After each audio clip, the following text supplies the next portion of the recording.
Capítulo 1359. Klein observou quando chamas escarlates apareceram de repente e o engoliram.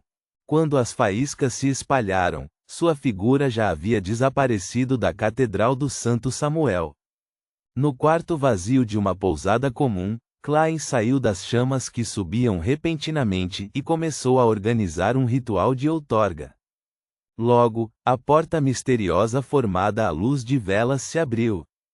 Um antigo acessório voou da escuridão sem fim e pousou no altar. Este acessório parecia ser feito de ouro. Parecia um pássaro esguio, rodeado por um par de asas formadas por chamas brancas. Os olhos de bronze brilhavam com camadas de luz como se houvesse portas ilusórias escondidas lá dentro. Klein agradeceu sinceramente a deusa da meia-noite, encerrou o ritual e pegou o acessório dourado em forma de pássaro. Esta parece ser a imagem da lendária fênix ancestral Greygrace. Além deste antigo caminho da morte, ela aparentemente havia adquirido autoridade parcial do caminho do aprendiz.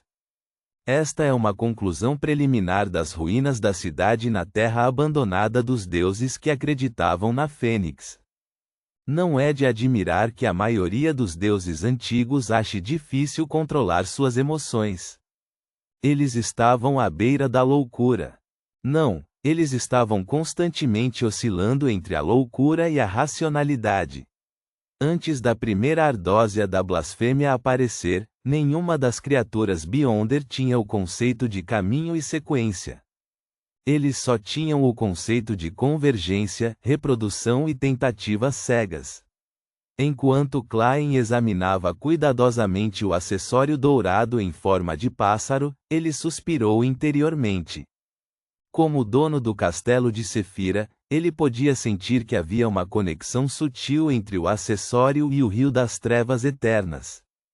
Então pode conter a água do Rio das Trevas Eternas? Sim, a água do Rio das Trevas Eternas definitivamente não é água no verdadeiro sentido da frase, mas um conceito ou símbolo abstrato. Klein assentiu pensativo e jogou o acessório dourado em forma de pássaro no castelo de Sefira, selando na pilha de lixo para evitar acidentes desnecessários. Reticências. No pico de uma montanha fora da cidade de Baian, o espírito maligno do Anjo Vermelho observou enquanto a beira do mar se iluminava gradualmente enquanto um sol laranja deixava lentamente o horizonte. Em algum momento, um jovem usando um chapéu pontudo e uma túnica preta clássica apareceu ao lado dele. O homem brincava com um monóculo de cristal e o usava no seu olho direito. Era Amon quem se tornou o Senhor Erro. Sauron em Orne-Médici virou sua cabeça e olhou para Amon. O sacrifício que você forneceu foi na verdade o corpo original. Se não fosse meu verdadeiro corpo, como eu poderia ter tempo para roubar o ritual e substituir Betel? Amon respondeu com um sorriso. Como um conspirador qualificado, você não deveria ter pensado nisso. O espírito maligno do Anjo Vermelho zombou. Como eu saberia que você não estava tentando me enganar? Talvez você tenha previsto minha previsão? Amon sorriu e não respondeu diretamente. Em vez disso, tirou uma coroa estranha coberta de ferrugem e sangue. Esta é a sua recompensa. Ele jogou o item para Sauron em Orne-Médici. Depois que o espírito maligno do Anjo Vermelho pegou a estranha coroa, ficou um tanto surpreso. Uau, você realmente não tentou voltar atrás em sua palavra. Fazer algo que não corresponde às suas expectativas também é uma forma de engano. Amon apertou o monóculo em seu olho direito e disse com um sorriso: estou ansioso para que você se torne o sacerdote vermelho e devore aquela demônia. Quando isso acontecer, sua imagem será definitivamente extremamente interessante. Quando Amon disse isso, seu sorriso carregava um inconciliável senso de humor distorcido. Sauron em Orne-Médici ficou em silêncio por um momento antes de dizer: não acho que será muito diferente de como sou agora. Duas bocas ensanguentadas se abriram em ambos os lados do rosto dele antes de fecharem rapidamente. Amon ajustou o monóculo em seu olho direito e olhou para o outro lado do mar. A situação no continente ocidental parece interessante. Com isso dito, o atual Senhor Erro, o antigo anjo do tempo, se transformou em luz e se dissipou. O espírito maligno do anjo vermelho olhou na direção de onde Amon estava olhando e colocou a estranha coroa em sua mão. Em ambos os lados do rosto dele, as bocas ensanguentadas apareceram mais uma vez enquanto diziam: depois de absorver essa característica de Beyonder, é melhor você ficar longe de Bansi. Se você deseja aumentar os seios e ter seu corpo voluptuoso, você pode continuar assim. Médici curvou seus lábios e disse: isso não é algo que vocês dois desejam? Reticências. De frente para o altar cheio de materiais e artefatos, Klein levantou a mão direita e estalou os dedos. A mesa à sua frente ficou instantaneamente vazia e limpa.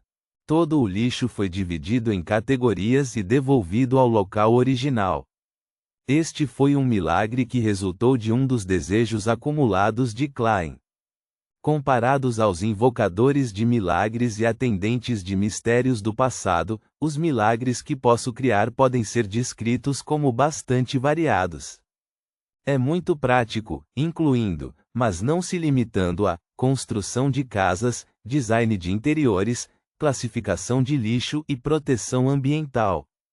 Klein olhou para a área limpa e riu de forma autodepreciativa. Ele então abriu a porta e saiu. Ele queria retornar ao mundo real e à sociedade humana para fortalecer sua humanidade e estabilizar seu estado mental. Seu problema agora era relativamente complicado. Se ele procurasse diretamente o tratamento da senhorita Justiça antes de primeiro suprimir a vontade de despertar do celestial digno do céu e da terra, ele apenas a contaminaria e permitiria que sua psiquiatra sofresse de doenças mentais. Claro, se a senhorita Justiça tivesse alcançado a sequência 2, os efeitos não seriam muito grandes. A atual Backlund foi reconstruída e o número de pedestres indo e vindo voltou ao pico anterior. Assim que Klein abriu a porta da pousada, ele ouviu todo tipo de vozes. Espere, espere, peixe fresco do Porto Pritis. Tem muita carne e ossinhos. É ótimo para fritar. Cerveja de gengibre especial combinada com muffins e fatias de batata. Sopa de ostras quente e fresca. Os vegetais mais frescos. Reticências. A maior parte do barulho vinha dos vendedores ambulantes, e parte vinha de um pequeno número de passageiros que perseguiam o transporte público ou de pedestres que foram atropelados por pessoas apressadas. A correria da madrugada pintou um cenário tão barulhento, sonoro e caótico. Klein ouviu esses gritos desconhecidos, mas familiares, e olhou silenciosamente para a cena à sua frente. Ele não se moveu por alguns minutos. Somente quando um ladrão se aproximou ele colocou as mãos nos bolsos do casaco preto e caminhou em direção à cafeteria mais próxima. Uma xícara de um bom café, um conjunto de carneiro cozido com ervilhas e um pedaço de pão de aveia, disse Klein ao dono da cafeteria acessível. Um total de 11 centavos, disse o chefe após um cálculo mental. Depois acrescentou: o preço de tudo está subindo agora. Klein não disse nada. Ele tirou uma nota de um sole da pilha de lixo no castelo de Sefira e entregou-a ao chefe. Ele então encontrou um assento perto da janela que não era muito gorduroso.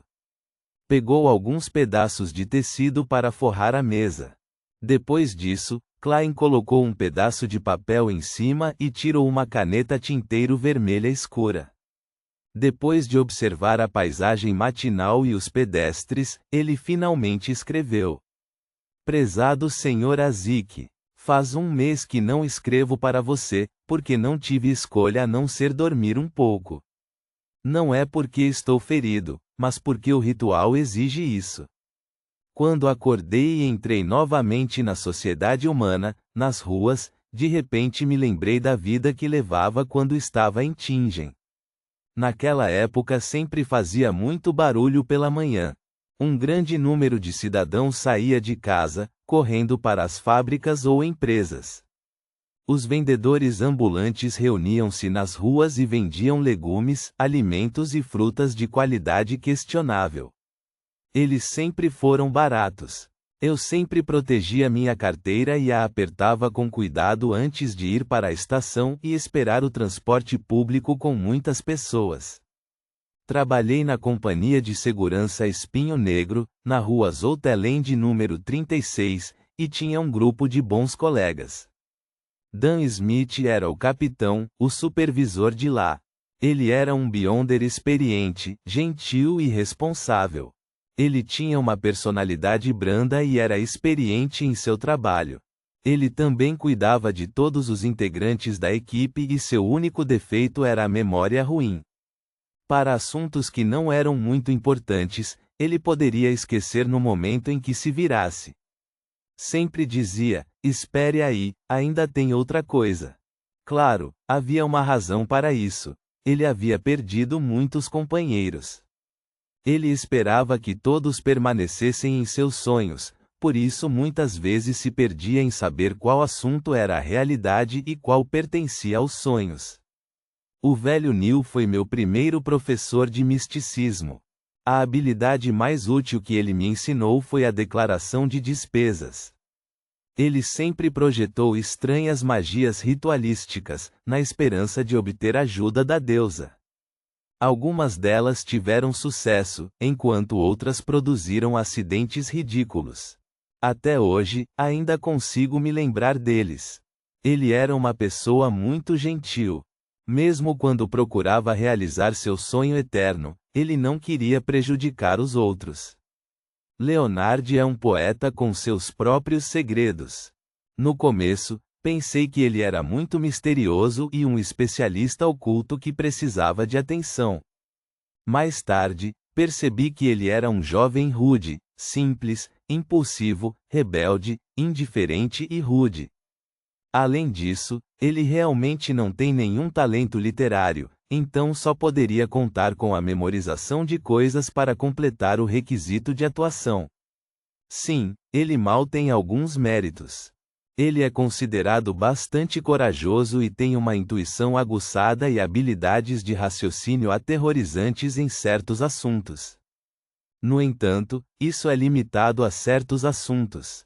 Free era um beyonder de aparência fria que ninguém ousava se aproximar. Mas, na verdade, ele tem senso de responsabilidade e um coração caloroso. Ele sempre estendia a mão quando outros precisavam de ajuda. Kenley era muito baixo. Ele era funcionário civil e então tomou a iniciativa de se candidatar para se tornar membro oficial.